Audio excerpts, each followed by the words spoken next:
Bismillahirrahmanirrahim. Assalamualaikum warahmatullahi wabarakatuh. Baik, pada kesempatan ini akan saya jelaskan salah satu hasil penelitian saya yang berjudul Kajian Perubahan Sifat Fisika Kimia Bakteri Aeromonas hydrophila dengan metode penyimpanan beku minus 20 derajat Celcius.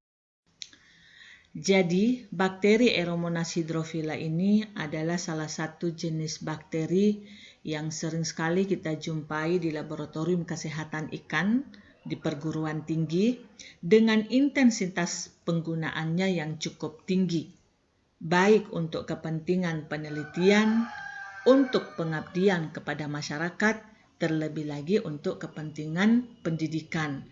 Hampir semua modul-modul yang terkait dengan kesehatan ikan menggunakan bakteri Aeromonas hydrophila.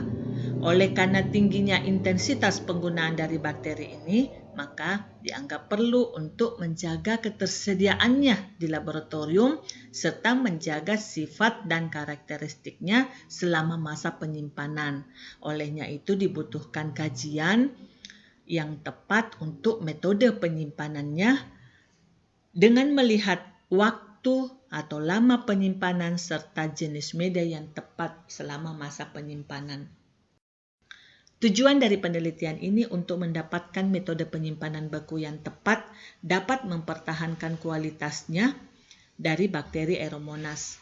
Sedangkan manfaat penelitian diharapkan dapat menjaga viabilitas, ciri-ciri genetik, dan ketersediaan bakteri Aeromonas hydrophila di laboratorium secara berkesinambungan.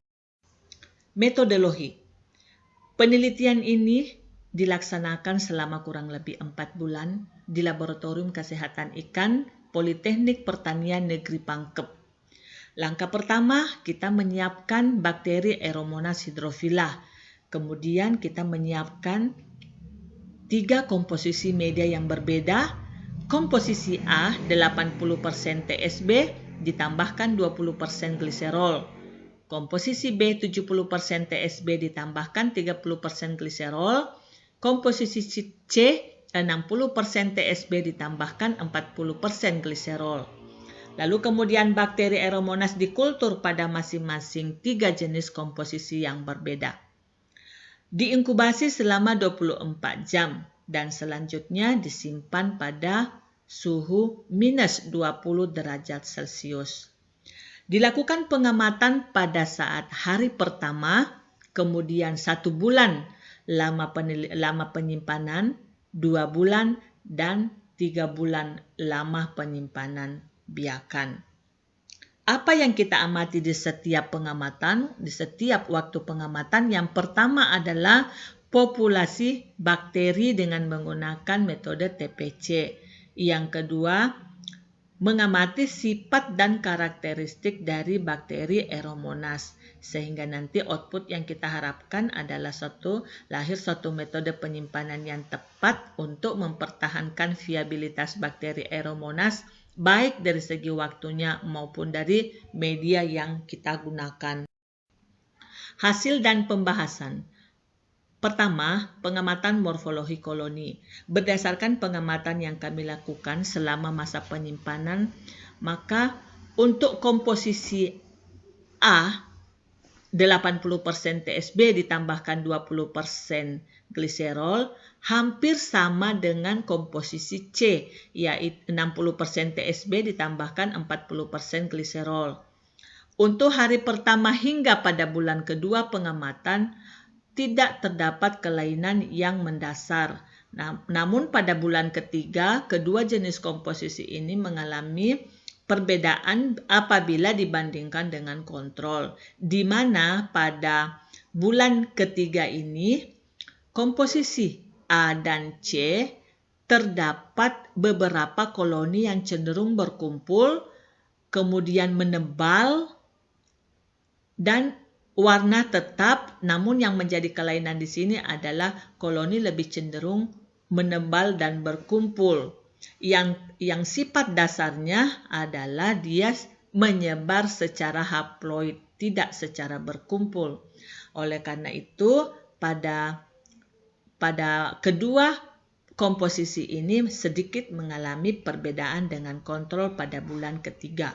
Sedangkan untuk komposisi B 70% TSB ditambahkan 30% gliserol tidak mengalami perubahan yang secara mendasar pada bulan pertama hingga bulan ketiga. Pada bulan ketiga, koloni tetap menyebar secara haploid, namun sedikit aja agak berukuran besar, tapi tetap menyebar secara haploid.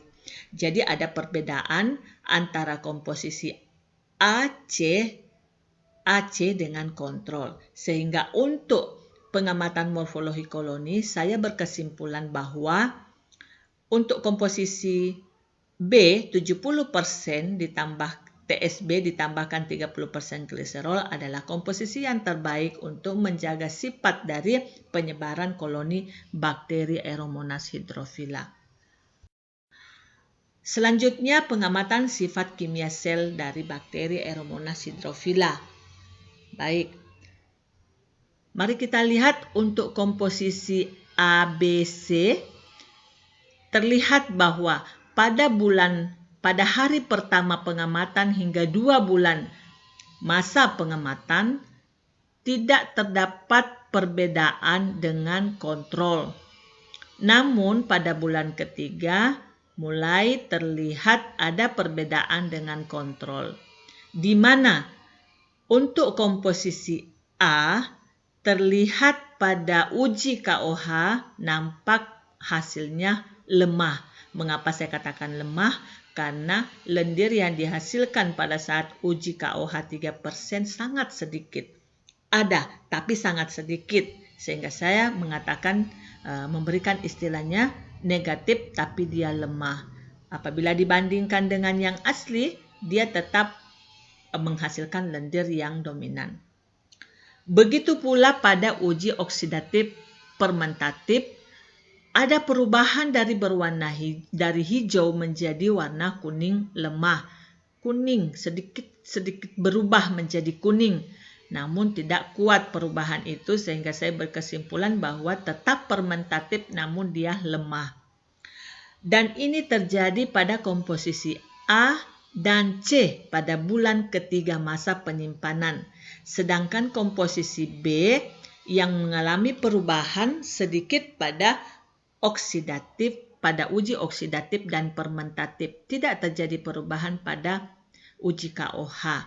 Sehingga untuk sifat kimia sel bakteri Aeromonas, saya berkesimpulan bahwa komposisi B adalah yang paling mendekati dengan sifat dasar dari bakteri Aeromonas hydrophila selama masa penyimpanan, sehingga komposisi B dianggap menjadi komposisi yang terbaik untuk menjaga sifat kimia dari sel bakteri Aeromonas hydrophila hingga 3 bulan masa penyimpanan.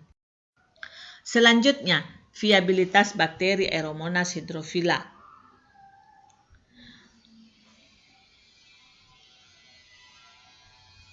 Di sini terlihat bahwa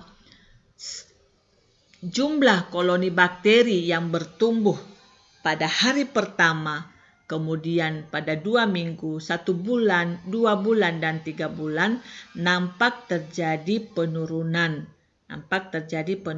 Populasi mikrobanya. Dapat kita lihat pada komposisi A, itu komposisi A, B, dan C pada hari pertama semua berada pada kisaran kepadatan 10/8.